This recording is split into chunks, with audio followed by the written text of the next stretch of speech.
বিশ্ব হিন্দু পরিষদ দক্ষিণ পূর্ব প্রান্তের দুদিবসীয় ষান্মাসিক যোজনা বৈঠক সম্পন্ন। শনিবার সন্ধ্যায় করিমগঞ্জ সরস্বতী বিদ্যানিকেতনে প্রদীপ প্রজ্বলন করে এর সূচনা করেন প্রান্ত সভাপতি শান্তনু নায়েক, গুয়াহাটি ক্ষেত্র ধর্মপ্রসার প্রমুখ পূর্ণচন্দ্র মণ্ডল এবং প্রান্ত সম্পাদক সমীর দাস। দুদিবসীয় ষান্মাসিক যোজনা বৈঠকের দ্বিতীয় দিন রবিবার উপস্থিত ছিলেন গুয়াহাটি ক্ষেত্র সংগঠন মন্ত্রী দীনেশ তেওয়ারি। দুদিনের বৈঠকে বিগত দিনের কাজকর্মের পর্যালোচনা, প্রান্ত জেলার বৃত্ত নিবেদন সহ আগামী দিনের যোজনা বা পরিকল্পনা সম্পর্কে বিস্তারিত আলোচনা করা হয়েছে। বাংলাদেশি হিন্দু ও অন্য সংখ্যালঘু সম্প্রদায়ের উপর সংগতি নানা নির্যাতনের ঘটনাবলী নিয়ে উদ্বেগ প্রকাশ করেছেন কর্মকর্তারা। প্রান্ত সম্পাদক সমীর দাস জানান, বাংলাদেশে নির্যাতনের শিকার হওয়া সংখ্যালঘুদের জন্য একটি হেল্পলাইন খোলা হয়েছে। এটি হলো 00910112610345। এখানে যে কোনো প্রতারিত, লাঞ্ছিত, নির্যাতিত বাংলাদেশি হিন্দু ভিএইচপির সাথে যোগাযোগ করতে পারবেন এবং ভিএইচপি ভারতের কেন্দ্রীয় সরকারের সাথে সমন্বয় করে তাদের যথাসম্ভব সব উপায়ে সাহায্য করার চেষ্টা করবে। সিএএ নিয়েও আলোচনা হয় বৈঠকে। বিশ্ব হিন্দু পরিষদের 60 বছর পূর্তি উপলক্ষে 24 আগস্ট থেকে 1 সেপ্টেম্বর পর্যন্ত নানা কার্যসূচি হাতে নেওয়া হয়েছে বলে জানান প্রান্ত সভাপতি শান্তনু নায়েক। এদিন উত্তর পূর্বাঞ্চল জনজাতি সেবা সমিতির 2021-23 প্রতিবেদনের উন্মোচন করেন প্রান্ত সংগঠন মন্ত্রী দিলীপ দেব, সভাপতি শান্তনু নায়েক ও সম্পাদক সমীর দাস। উক্ত দিবসীয় বৈঠকে উপস্থিত ছিলেন প্রান্তের বিভিন্ন পদাধিকারী সহ এই প্রান্তের অধীন জেলা কর্মকর্তা ও প্রখণ্ডের সভাপতি সম্পাদকরা উপস্থিত ছিলেন। ব্যুরো রিপোর্ট, আজকের বরাক। গতকালকে থেকে আমাদের এখানে বিশ্ব হিন্দু পরিষদের দক্ষিণ পূর্ব প্রান্ত যোজনা বৈঠক চলছিল এবং সেই প্রান্ত যোজনা বৈঠকে প্রান্তের কার্যকর্তা ছাড়াও জেলার কার্যকর্তা এবং প্রখণ্ডের সভাপতি সম্পাদকরা এই প্রান্ত বৈঠকে উপস্থিত ছিলেন। এই প্রান্ত বৈঠকে আমাদের বিগত দিনের যে কাজকর্ম হয়েছে সেটার পর্যালোচনা, সেটার বৃত্ত নিবেদন এবং তৎসঙ্গে আমাদের যে আগামী দিনের যে যোজনা সেই সম্পর্কে বিস্তারিত আলোচনা হয়েছে।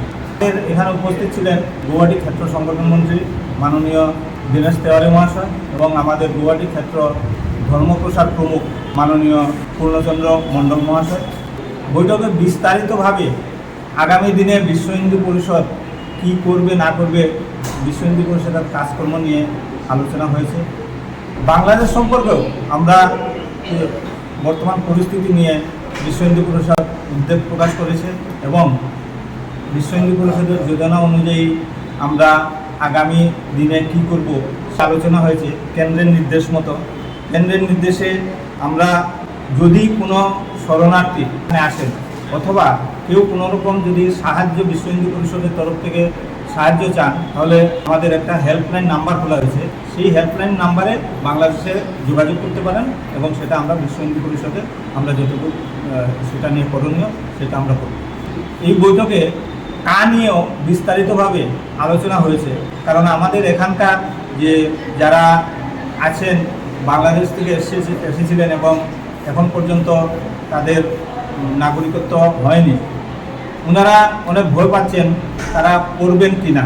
কিন্তু বিশ্ব হিন্দু পরিষদ এতটুকু আশ্বস্ত করতে পারছে যে অন্ততপক্ষে বর্তমান সরকারের সময় তারা নাগরিকত্বের জন্য তারা আবেদন করলেও তারা যদিও কাগজপত্রের অসুবিধার জন্য নাগরিকত্ব নাও পান, তবুও তাদেরকে বিদেশি বলে শনাক্ত করা হবে না, কারণ এই সরকার মোটামুটি সেই ধরনের একটা নিশ্চয়তা দিচ্ছে।